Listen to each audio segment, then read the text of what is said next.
आज जिस मौजू पे मैं आप लोगों से बात करूँगी, मदर्स का वो बहुत अजीब कंसर्न है कि हमारे बच्चे को गुस्सा बहुत आता है। अभी तो 1 साल का है, अभी तो 1.5 साल का है और अभी से उसके अंदर इतना गुस्सा है। या अभी तो मेरा बच्चा सिर्फ 2.5 साल का हुआ है लेकिन उसमें एक्सट्रीम एंगर है। आज मैं एक बहुत बड़ी गलतफहमी आप लोगों की दूर करती हूँ और वो ये कि इतने छोटे बच्चों को गुस्सा नहीं आता।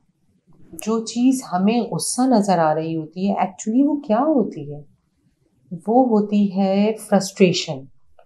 बच्चे को अपनी बात को बयान नहीं कर पा रहा। एक तो उसके पास अल्फाज की कमी है, दूसरा उसको बोलना नहीं आता, तीसरा उसकी माँ उसकी बात अंडरस्टैंड नहीं कर रही। तो इस चीज़ की फ्रस्ट्रेशन बच्चे को होने लगती है जिसके रिएक्शन में या तो वो चीखता है या फिर वो रोता है या समटाइम्स आपको मारने लगता है।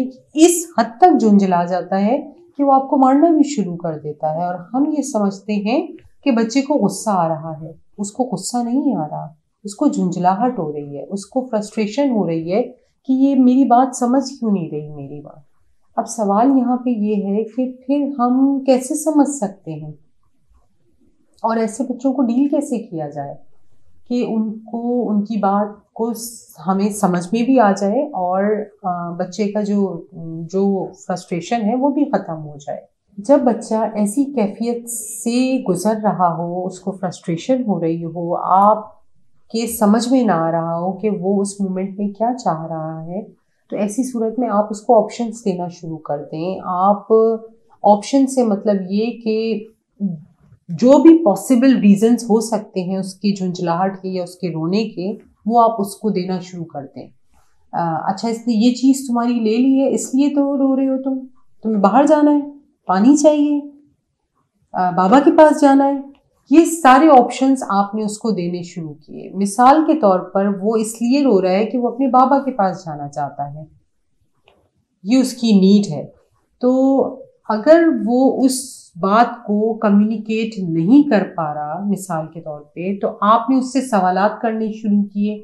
जैसे ही आप मेन उसके जो रीज़न, जो उसके रोने की जो वजह होगी, जब आप उस तक पहुंच जाएंगी तो आपके उस सवाल पर वो खामोश हो जाएगा। मिसाल के तौर पे आपने उससे 4 सवाल पूछे।